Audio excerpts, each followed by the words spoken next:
been wanting to talk to this guy for a long time at a time when journalism is needed and is hurting in a lot of ways. He is doing some really important journalism. Ronan Farrow is with us. And while I want to talk to him about the scope of his work, we'll do that at another time because he's got a lot of things to do. And right now we're here to talk about the specifics of the reporting he's doing on the Britney Spears case. This one has been fascinating, Ronan, for a lot of different reasons, including America swaying from one side to the other on how it feels about Britney after it feels like doing some of this to Britney. So Ronan joins us now, and thank you for doing so. But how did you get involved in the intricacies of this story? What were the things about this story that lured your curiosities?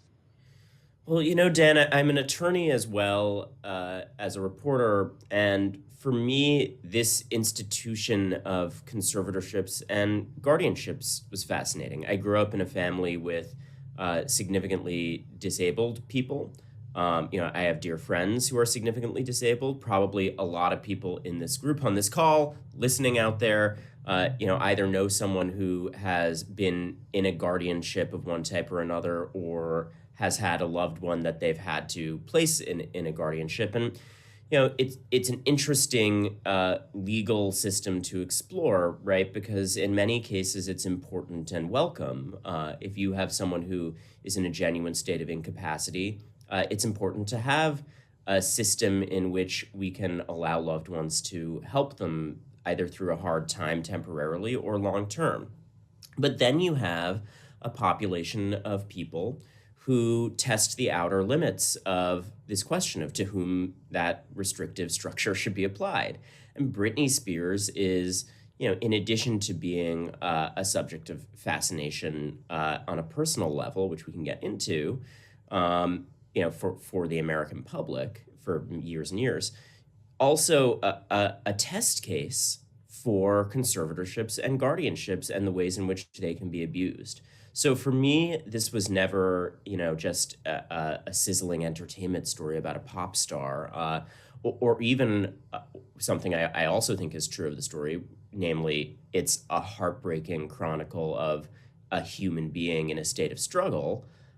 I think it's also something that's even more significant, which is it reveals a corner of the court system that can be underregulated and, yes, can lead to useful and helpful outcomes, but also can really get badly abused.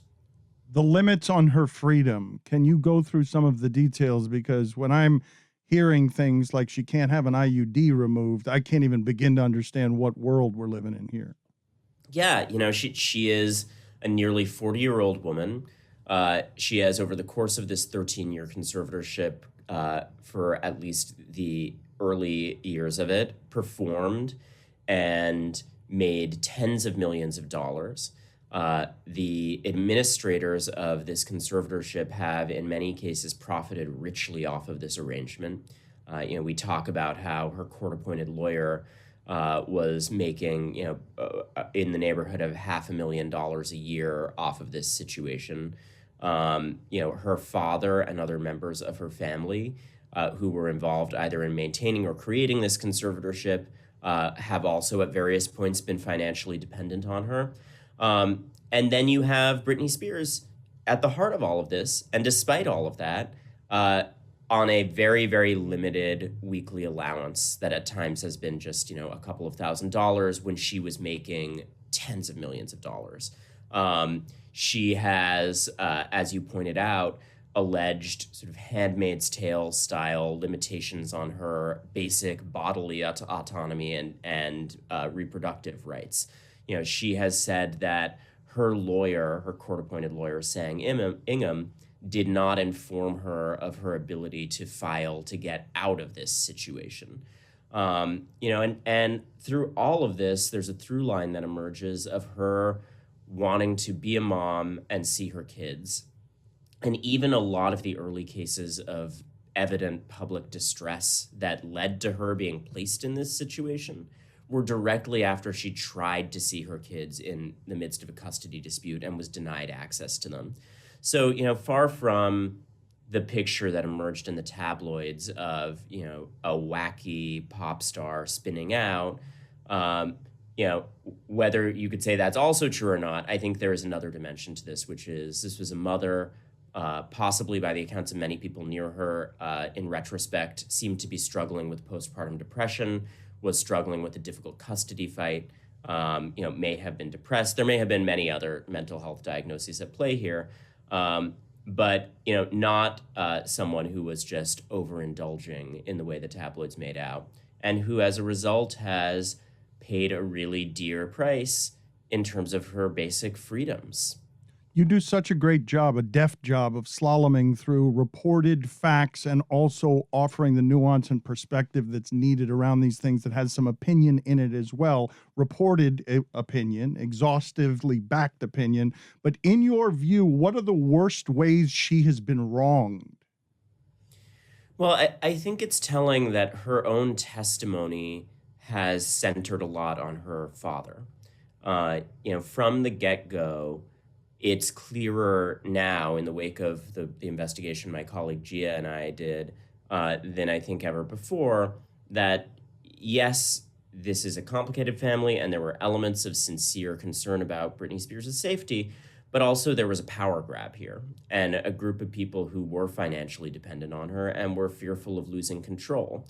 And so there was a struggle between one of the several people that Britney Spears let into her life that seemed to be a bad influence in the family's mind, and that they were concerned would siphon off her fortune, and these family members. And they really, in the words of one person who was there at the time, who I talked to, sprung a trap for her. Where as she was spinning out and in this state of distress in early 2008, they were sort of waiting for the moment when they could then rush into court, actually while she was in the hospital on an involuntary psychological hold. This is all in this New Yorker article, laid out as sort of an epic saga.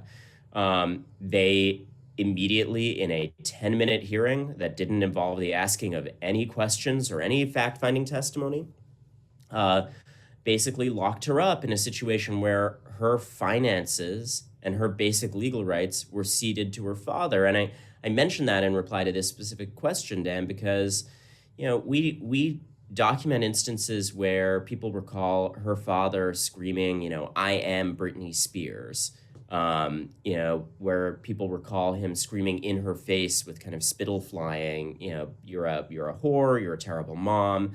So you can imagine, of course, having an allegedly emotionally abusive relationship with your father like that would be difficult for anyone. But you can imagine then learning that person is going to control every aspect of your life. And right now he is no longer the conservator of her person. He's the conservator of her estate and her finances. But she has made very clear that is still an incredible indignity and source of trauma. And actually in court yesterday, she said, again, something she's now said several times, which is she wants to see him charged with criminal conservatorship abuse. Gia Tolentino and Ronan Farrow have done this reporting for The New Yorker. You should check it out. Britney Spears' Conservatorship Nightmare. It explains how we arrived here with this story over many decades. Well, Ronan, for people who don't know in the audience, can you explain that? How did Britney arrive where she currently is? Yeah, so it traces all the way back to this period of white-hot fame that Britney Spears experienced, where really she was, a supernova, a phenomenon, and occupied a kind of complicated cultural role that I think was at times damaging for her mental health and would be for anyone's, both in the general sense that she was sort of viewed as fair game for paparazzi. We talked to Paris Hilton for this piece, and she's remembered, getting chased and paparazzi smashing windows, and it being, terrifying in terms of physical safety, the extent to which they were mobbed. And then also Britney Spears was sort of a template onto which people projected a lot of stuff. She was supposed to be virginal. She was supposed to be hypersexual. There was the Catholic schoolgirl thing and the Oops, I Did It Again video, which was actually her idea to costume herself that way. So you get a sense as you sort of talk to people around her and dig into her biography, that this is someone who is very savvy, a confident performer, has her own ideas about how to perform and to present herself creatively, but also was sort of in the pincers of a whole lot of misogyny, where it became complicated to determine whether she was really in the driver's seat. And I think increasingly she became someone who, by the accounts of people who were close to her at that time, was really, really sheltered. Paris had to teach her to use Google or even what Google was. And people who were there in the mid-2000s with her sort of speculated that she maybe hadn't been allowed access to computers in any meaningful way. And you can see how the combination of being sort of one of the most famous people on the planet and being besieged all the time, and having all these expectations thrust upon you, being sort of relentlessly objectified, could be toxic. And then you throw into the mix the fact that she then was in a custody dispute, and that the centerpiece of her emotional life, by the accounts of just about everyone that we talked to, was her kids, and by her own account in many of her statements, and that she was sort of losing access to her kids, and letting people into her life as a counterbalance to a lot of control her parents were trying to exercise, who maybe didn't have her best interests at heart. She was struggling with addiction by the accounts of some people around her. She descended into this low point around 2007, 2008, I think due to a confluence of those factors. And it came to a head in a series of fights between one of these individuals that she had kind of let in, who was starting to take a controlling role in her life, a sort of Svengali figure who was trying to manage her, and who the family thought was dangerous to her, and her father and mother. And there were some knockdown, drag-out encounters that are pretty crazy to recount and that are laid out in this piece. And it resulted in her being dragged off to the hospital involuntarily twice, and placed under, they're called 5150s, these involuntary holds. And the second time around, the family, specifically her father, learned that this guy who was in this role in Britney's life, Sam Lutfi, had been granted access to her hospital room, and the family had been denied access. And he hit the roof and had already been planning the possibility of a conservatorship, and said, we're going to get the conservatorship. And they went off to get corroborating testimony from a family friend who had been there for a lot of this, who, by the way, now tells me she regrets playing a role in supporting the creation of this institution. And they went into court the very next morning when Britney Spears was still essentially locked up in a hospital. And within minutes like that, they had her completely disempowered legally. And then there was a long struggle by Britney Spears to get a lawyer to break out of this thing. And that's one of the most astonishing things to me in this story, Dan and Jonathan. We found that she had gone to just about the greatest lengths anyone could go to get her own counsel, including arranging a meeting with a contact in a steam room in a hotel where she was handed a cell phone in a Ziploc baggie so she could try to call a lawyer. I mean, that is not the behavior of someone who is so incapacitated that they should have no legal rights, essentially. And yesterday, we finally saw her get her own lawyer. So that's the culmination of years and years of her trying for that. Ronan, have 1,000 questions, but hopefully we'll get another chance to do it with you. Very grateful for your reporting, for your work across the years here, because you have deserved the merit and the acclaim that your work gets. It's important work that you're doing. So thank you for making the time for us. Very much value it. I so appreciate that. Thanks, both of you. Thank you, Thanks, Ronan. everyone. Thank you. Take care.